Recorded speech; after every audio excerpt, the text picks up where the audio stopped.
దేవుడికి ప్రసాదాన్ని తయారు చేసేటప్పుడు ఈ తప్పులు అస్సలు చేయకండి. చాలా మంది ప్రతినిత్యం పూజలు చేస్తూ ఉంటారు. నిత్యం చేయలేని వారు వారానికి ఒకసారి పూజలు చేస్తూ ఉంటారు. కొంతమంది కేవలం పండగ సమయాల్లో మాత్రమే పూజలు చేస్తూ ఉంటారు.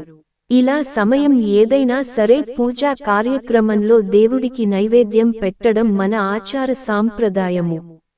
అలాంటి ప్రసాదాన్ని తయారు చేసేటప్పుడు గాని దేవుడికి నైవేద్యంగా సమర్పించేటప్పుడు గాని ఈ తప్పులు అస్సలు చేయకూడదు.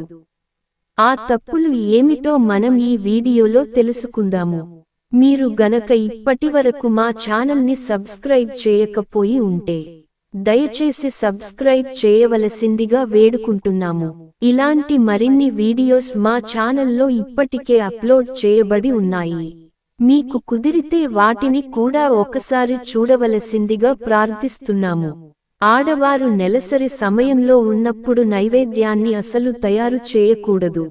లేదా నైవేద్యం తయారు చేయడానికి ఇతరులకు సహాయం చేయకూడదు. ప్రసాదాన్ని చేసేటప్పుడు ఎలా పడితే అలా నైవేద్యం తయారు చేయకూడదు. పూజ చేసే రోజున తలస్నానం చేసి మాత్రమే నైవేద్యం తయారు చేయాలి. నైవేద్యం తయారు చేసే పాత్రలను విడిగా ఉంచుకోవడం ఉత్తమము. మనం రోజువారీ వాడే పాత్రలో ప్రసాదం చేయకపోవడం మంచిది. ఎందుకంటే మాంసాహారాన్ని భుజించేవారు అదే పాత్రలో పూర్వం వంటలు వండి ఉండవచ్చు. దేవుడికి పెట్టింది నైవేద్యాన్ని ఇంటిలోను వారు మాత్రమే తినాలి. బయట వారికి పెట్టరాదు. పూజలో పెట్టిన ప్రసాదాన్ని అందరికీ పంచవచ్చు. నైవేద్యాన్ని ఎప్పుడూ కూడా కింద పడవేయటం చేయకూడదు. ఒకవేళ పొరపాటున నైవేద్యం కింద పడితే దాన్ని కాలితో తొక్కడం గాని చీపిరితో ఊడవడం గాని చేయకూడదు.